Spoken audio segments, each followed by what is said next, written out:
Paper 76. The Second Garden. When Adam elected to leave the first garden to the Nodites unopposed, he and his followers could not go west, for the Edenites had no boat suitable for such a marine adventure. They could not go north. The northern Nodites were already on the march toward Eden. They feared to go south. The hills of that region were infested with hostile tribes. The only way open was to the east, and so they journeyed eastward toward the then pleasant regions between the Tigris and Euphrates rivers. And many of those who were left behind later journeyed eastward to join the Adamites in their new valley home. Cain and Sansa were born before the Adamic caravan had reached its destination between the rivers in Mesopotamia. Laata, the mother of Sansa, perished at the birth of her daughter. Eve suffered much but survived, owing to superior strength. Eve took Sansa, the child of Laata, to her bosom, and she was reared along with Cain. Sansa grew up to be a woman of great ability. She became the wife of Sargon, the chief of the northern blue races, and contributed to the advancement of the blue men of those times. 1. The Edenites enter Mesopotamia. It required almost a full year for the caravan of Adam to reach the Euphrates River. Finding it in flood tide, they remained camped on the plains west of the stream almost 6 weeks before they made their way across to the land between the rivers, which was to become the Second Garden. When word had reached the dwellers in the land of the Second Garden that the king and high priest of the Garden of Eden was marching on them, they had fled in haste to the eastern mountains. Adam found all of the desired territory vacated when he arrived. And here in this new location, Adam and his helpers set themselves to work to build new homes and establish a new center of culture and religion. This site was known to Adam as one of the 3 original selections of the committee assigned to choose possible locations for the garden proposed by Van and Amadon.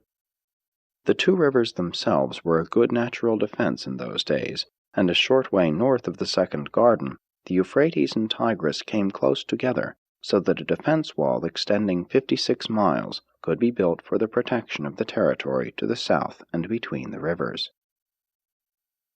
After getting settled in the new Eden, it became necessary to adopt crude methods of living.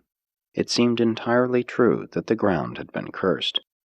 Nature was once again taking its course.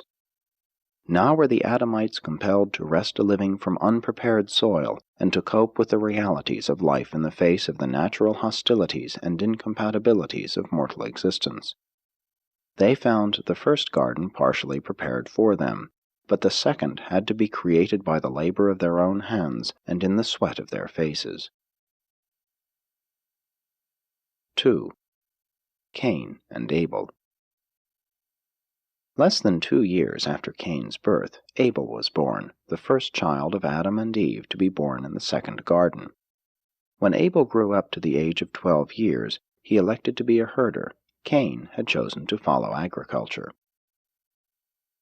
Now in those days it was customary to make offerings to the priesthood of the things at hand. Herders would bring of their flocks, farmers of the fruits of the fields. And in accordance with this custom, Cain and Abel likewise made periodic offerings to the priests. The 2 boys had many times argued about the relative merits of their vocations, and Abel was not slow to note that preference was shown for his animal sacrifices. In vain did Cain appeal to the traditions of the first Eden, to the former preference for the fruits of the fields. But this Abel would not allow, and he taunted his brother in his discomfiture. In the days of the first Eden, Adam had indeed sought to discourage the offerings of animal sacrifice, so that Cain had a justifiable precedent for his contentions. It was, however, difficult to organize the religious life of the second Eden. Adam was burdened with 1,001 details associated with the work of building, defense, and agriculture. Being much depressed spiritually, he entrusted the organization of worship and education to those of Nodite extraction who had served in these capacities in the first garden, and in even so short a time the officiating Nodite priests were reverting to the standards and rulings of pre-Adamic times. The two boys never got along well, and this matter of sacrifices further contributed to the growing hatred between them. Abel knew he was the son of both Adam and Eve, and never failed to impress upon Cain that Adam was not his father. Cain was not pure violet, as his father was of the Nodite race, later admixed with the blue and the red man, and with the aboriginal Andonic stock. And all of this, with Cain's natural bellicose inheritance, caused him to nourish an ever-increasing hatred for his younger brother. The boys were respectively 18 and 20 years of age when the tension between them was finally resolved one day, when Abel's taunts so infuriated his bellicose brother that Cain turned upon him in wrath and slew him. The observation of Abel's conduct establishes the value of environment and education as factors in character development. Abel had an ideal inheritance, and heredity lies at the bottom of all character, but the influence of an inferior environment virtually neutralized this magnificent inheritance. Abel, especially during his younger years, was greatly influenced by his unfavorable surroundings. He would have become an entirely different person had he lived to be 25 or 30. His superb inheritance would then have shown itself. While a good environment cannot contribute much toward really overcoming the character handicaps of a base heredity, a bad environment can very effectively spoil an excellent inheritance, at least during the younger years of life. Good social environment and proper education are indispensable soil and atmosphere for getting the most out of a good inheritance. The death of Abel became known to his parents when his dogs brought the flocks home without their master. To Adam and Eve, Cain was fast becoming the grim reminder of their folly, and they encouraged him in his decision to leave the garden. Cain's life in Mesopotamia had not been exactly happy, since he was in such a peculiar way symbolic of the default.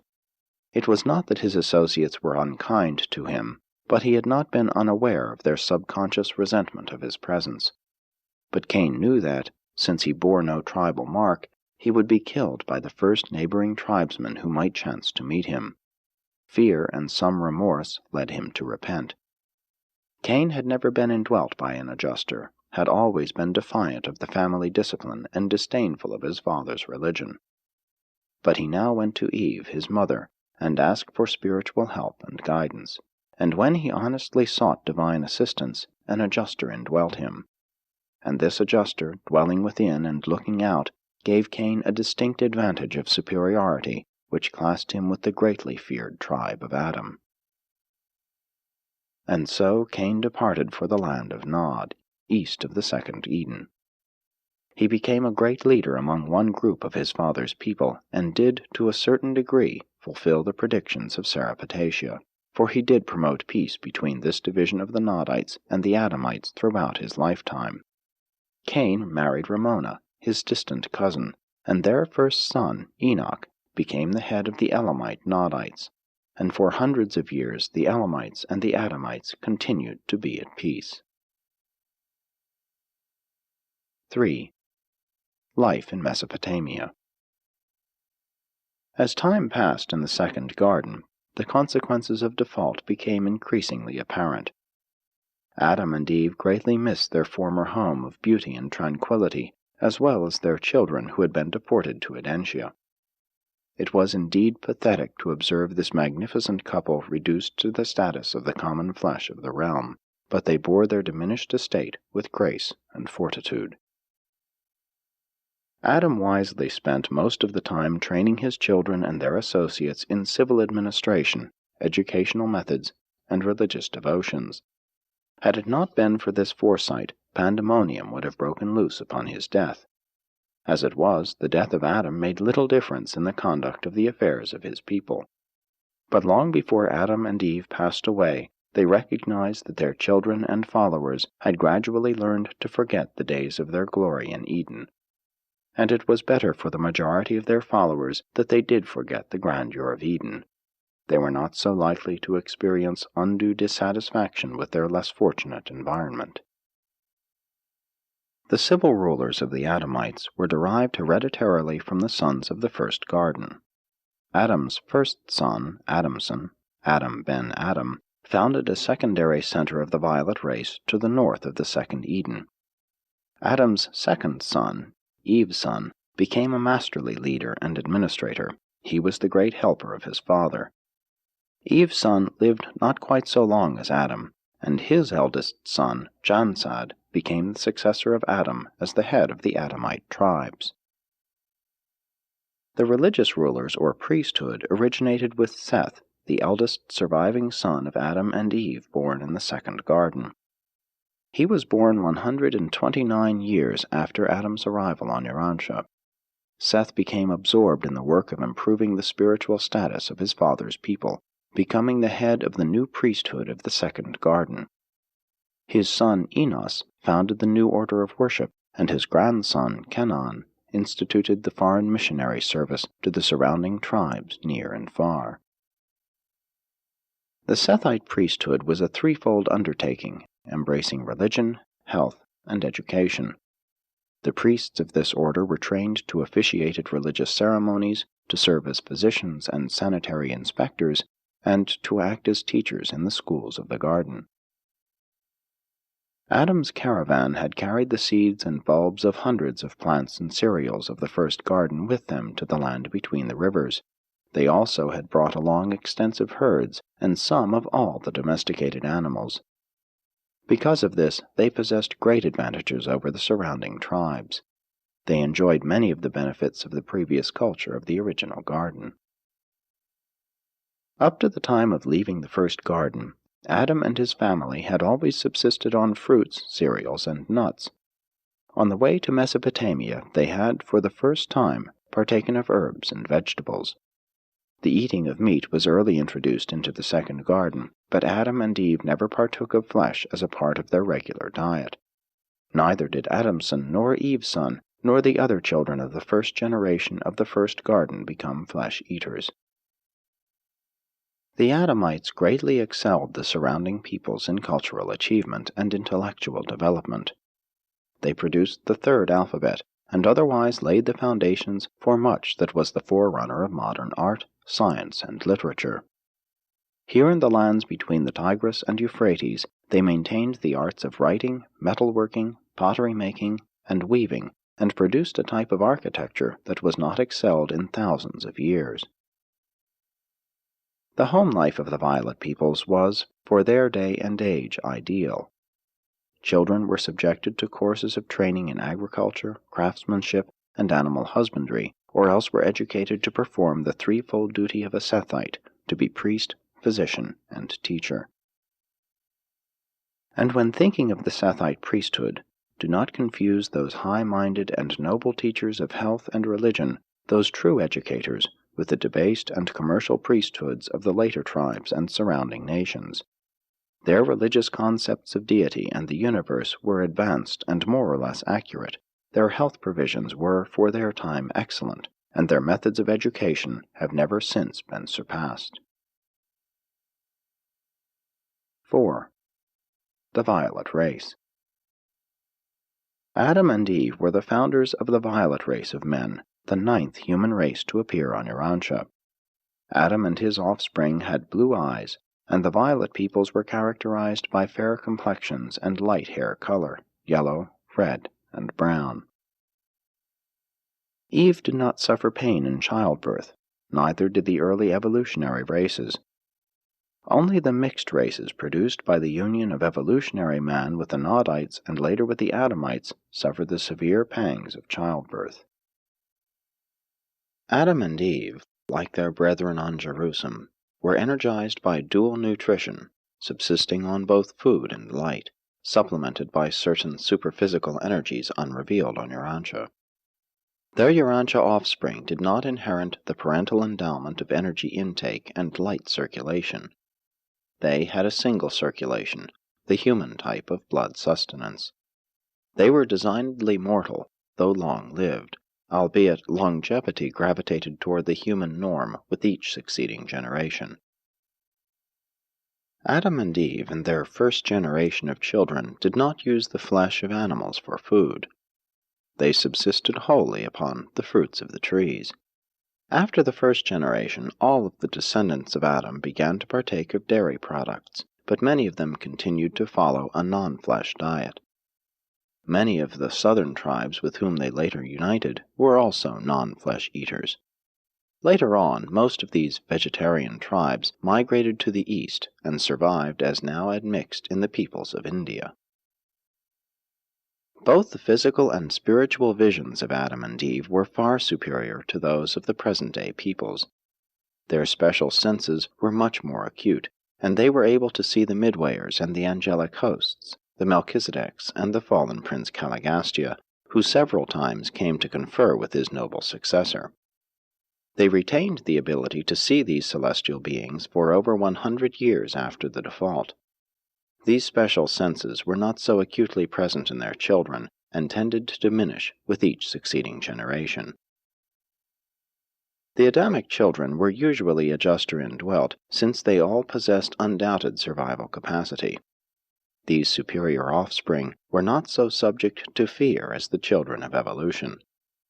So much of fear persists in the present-day races of Urantia because your ancestors received so little of Adam's life plasm, owing to the early miscarriage of the plans for racial uplift. The body cells of the material sons and their progeny are far more resistant to disease than are those of the evolutionary beings indigenous to the planet. The body cells of the native races are akin to the living disease-producing microscopic and ultramicroscopic organisms of the realm. These facts explain why the Urantia peoples must do so much by way of scientific effort to withstand so many physical disorders. You would be far more disease-resistant if your races carried more of the Adamic life. After becoming established in the second garden on the Euphrates, Adam elected to leave behind as much of his life plasm as possible to benefit the world after his death. Accordingly, Eve was made the head of a commission of 12 on race improvement, and before Adam died this commission had selected 1,682 of the highest type of women on Urantia, and these women were impregnated with the Adamic life plasm. Their children all grew up to maturity except 112, so that the world in this way was benefited by the addition of 1,570 superior men and women. Though these candidate mothers were selected from all the surrounding tribes and represented most of the races on Earth, the majority were chosen from the highest strains of the Nodites, and they constituted the early beginnings of the mighty Andite race. These children were born and reared in the tribal surroundings of their respective mothers. 5. Death of Adam and Eve. Not long after the establishment of the second Eden, Adam and Eve were duly informed that their repentance was acceptable, and that, while they were doomed to suffer the fate of the mortals of their world, they should certainly become eligible for admission to the ranks of the sleeping survivors of Urantia. They fully believed this gospel of resurrection and rehabilitation which the Melchizedeks so touchingly proclaimed to them. Their transgression had been an error of judgment, and not the sin of conscious and deliberate rebellion. Adam and Eve did not, as citizens of Jerusalem, have thought adjusters, nor were they adjuster indwelt when they functioned on Urantia in the first garden. But shortly after their reduction to mortal status, they became conscious of a new presence within them, and awakened to the realization that human status, coupled with sincere repentance, had made it possible for adjusters to indwell them. It was this knowledge of being adjuster indwelt that greatly heartened Adam and Eve throughout the remainder of their lives. They knew that they had failed as material sons of Satania, but they also knew that the paradise career was still open to them as ascending sons of the universe. Adam knew about the dispensational resurrection which occurred simultaneously with his arrival on the planet, and he believed that he and his companion would probably be repersonalized in connection with the advent of the next order of sonship.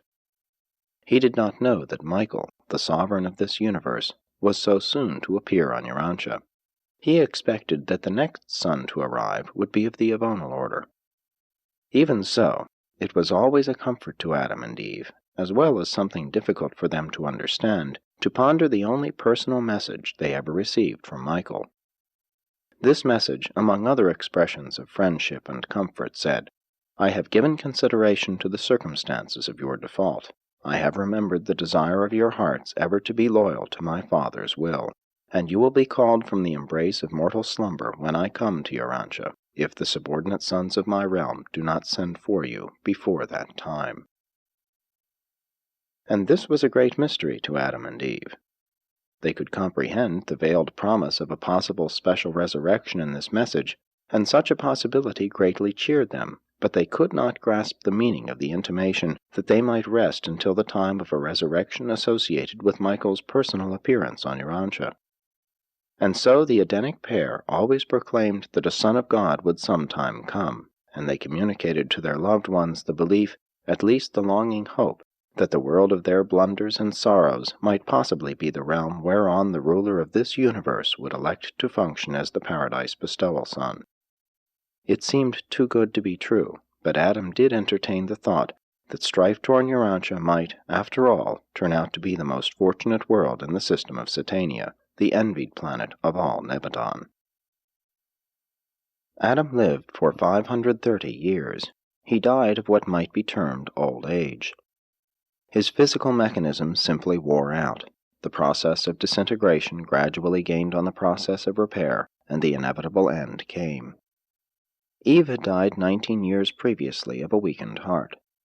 They were both buried in the center of the temple of divine service which had been built in accordance with their plans soon after the wall of the colony had been completed.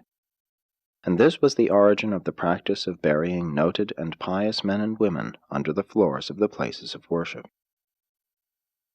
The supermaterial government of Urantia, under the direction of the Melchizedeks, continued, but direct physical contact with the evolutionary races had been severed.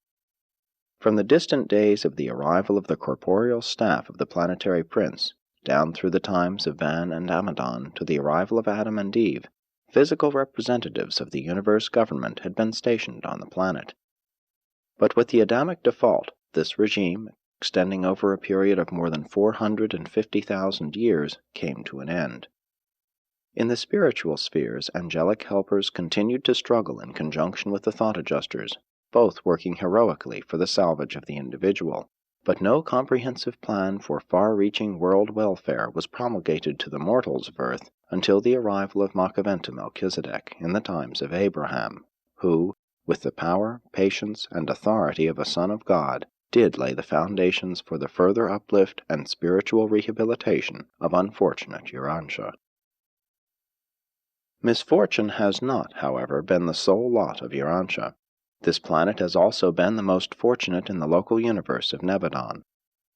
Urantians should count it all gain if the blunders of their ancestors and the mistakes of their early world rulers so plunged the planet into such a hopeless state of confusion, all the more confounded by evil and sin, that this very background of darkness should so appeal to Michael of Nebadon that he selected this world as the arena wherein to reveal the loving personality of the Father in heaven. It is not that Urantia needed a Creator Son to set its tangled affairs in order. It is rather that the evil and sin on Urantia afforded the Creator Son a more striking background against which to reveal the matchless love, mercy, and patience of the Paradise Father. 6. Survival of Adam and Eve. Adam and Eve went to their mortal rest with strong faith in the promises made to them by the Melchizedeks that they would sometime awake from the sleep of death to resume life on the mansion worlds, worlds all so familiar to them in the days preceding their mission in the material flesh of the violet race on Urantia. They did not long rest in the oblivion of the unconscious sleep of the mortals of the realm. On the third day after Adam's death, the second following his reverent burial, the orders of Lanaforge, sustained by the acting Most High of Edentia and concurred in by the Union of Days on Salvington, acting for Michael, were placed in Gabriel's hands, directing the special roll call of the distinguished survivors of the Adamic default on Urantia.